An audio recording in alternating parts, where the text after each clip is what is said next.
How could you do this to me? You are a disgrace! Ace, you are a selfish, ungrateful child! She poured wine on me, in front of everyone. My sister's wedding. My own mom. I didn't fight back, not then. But when it was my turn to rise, I made sure she remembered that moment forever. My name is Elise. I'm 27 years old, from Charleston, South Carolina, and I have never been the favorite. That title has always belonged to my younger sister, Courtney. Growing up, our mother, Diane, worshipped the ground Courtney walked on. She could do no wrong even when she wrecked Dad's car at 16, lied about school, or got caught cheating on her SATs. Meanwhile, I was the responsible one. Straight A's, full scholarship, working 2 jobs to help pay the bills after Dad passed. But none of that mattered to Mom. To her, I was just there. So when Courtney got engaged to a guy named Tyler, a guy I introduced her to, Mom treated it like a royal wedding. The dress fittings, the venue, the endless Instagram updates. I was happy for her, I really was. But it hurt. Watching Mom light up for every detail of Courtney's life, while barely asking about mine. Then came the wedding weekend. The big Charleston estate. Hundreds of guests. Everything is white and pastel. I was asked not to be a bridesmaid, but to hand out champagne flutes. No joke. I, the maid of honor's older sister, was asked to help the staff. And like an idiot, I agreed.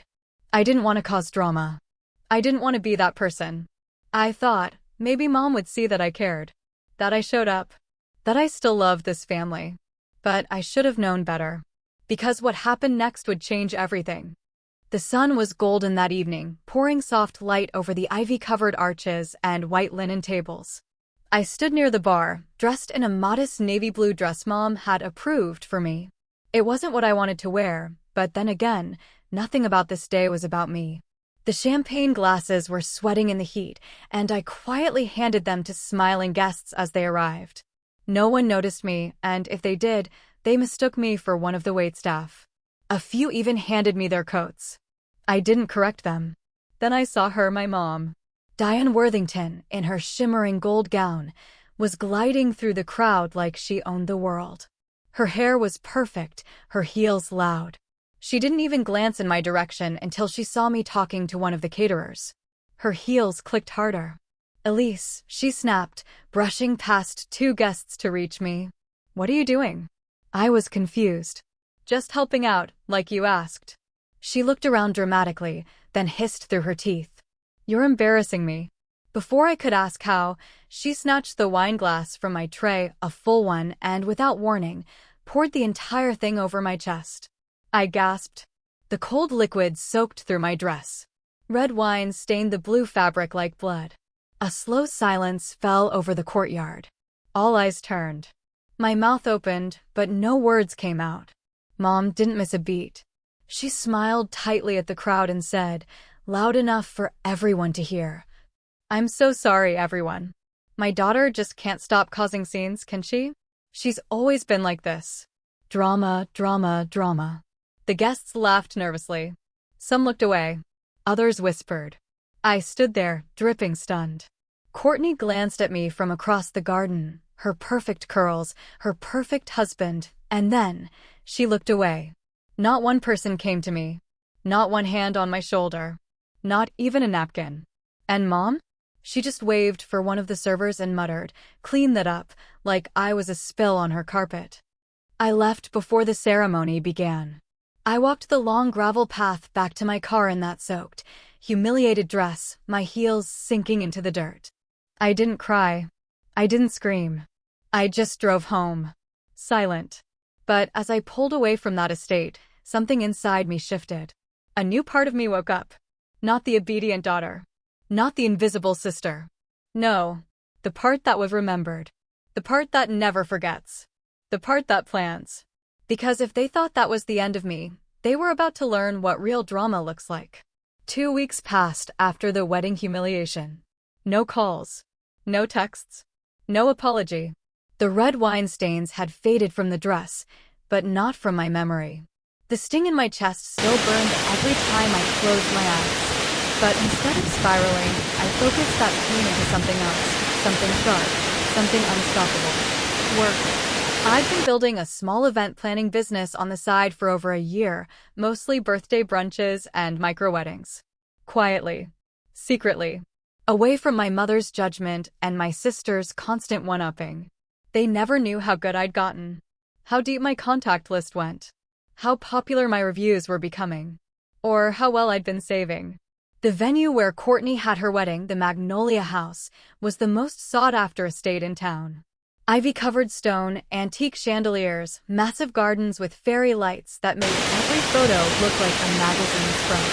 But it wasn't doing as well as people thought. I knew because one of my clients had tried to book there and was told they were considering selling to a private investor. That's when the plan started to take shape. I didn't just want revenge. I wanted poetic justice. I hired a broker. Quietly. Used a business name no one in my family recognized.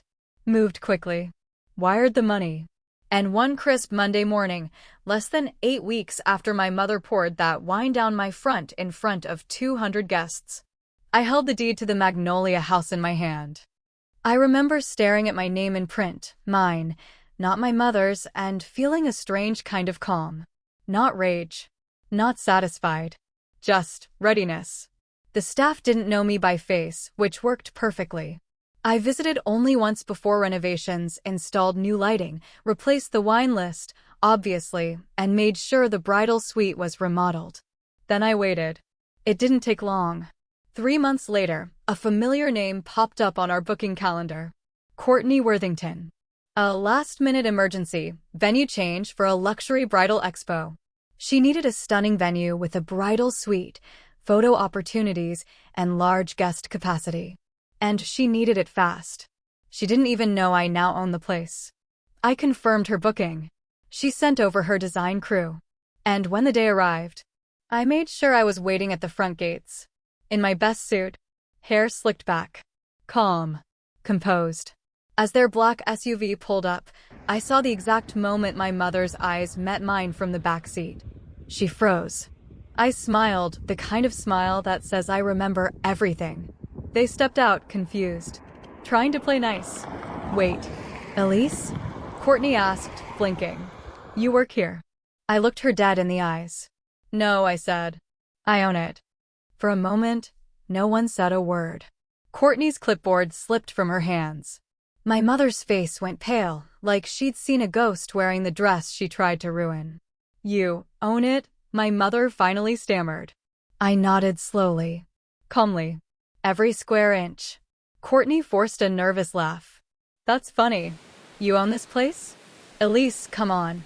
I walked past her, pushed open the tall double doors, and gestured inside like a maitre d'. Would you like a tour? Or would you rather leave before the wine cart arrives? Their entourage stood still. They were shaken. I was enjoying every second. No, Courtney snapped, trying to recover. We've already paid the deposit. The event is in 4 hours. We're not going anywhere. I smiled. Oh, you're absolutely right. And don't worry, your deposit's safe. She exhaled, relieved. But your event? I paused. Not happening. What? She barked. I pulled out the contract her assistant had signed, Clause 12B, in bold. Owner reserves the right to revoke event rights for prior history of abuse or harassment against staff or ownership. I had it added just for you. You can't do this, my mom shrieked. Oh, I can, I said, stepping closer. The same way you could pour wine on me in front of 200 people and smile about it. Courtney was fuming. We'll sue. I chuckled. For what? Enforcing my own policy? Please. I even refunded your deposit in full, sent it 30 seconds ago. Check your phone. She did. And the look on her face? Priceless. You'll regret this, my mom hissed. No, you will, I said softly. Because every vendor in this town? They work with me now. You're not just losing this venue, you're done in this city. Courtney stormed back to the car, slamming the door. My mother followed, trying to save face with one last line. You always were dramatic. I raised a brow. And you always bet on the wrong daughter. The SUV peeled out of the driveway. I stood in silence, surrounded by white roses and twinkle lights, where they once humiliated me. But today, I wasn't the one walking away. Today, they were. And I didn't even need to raise my voice.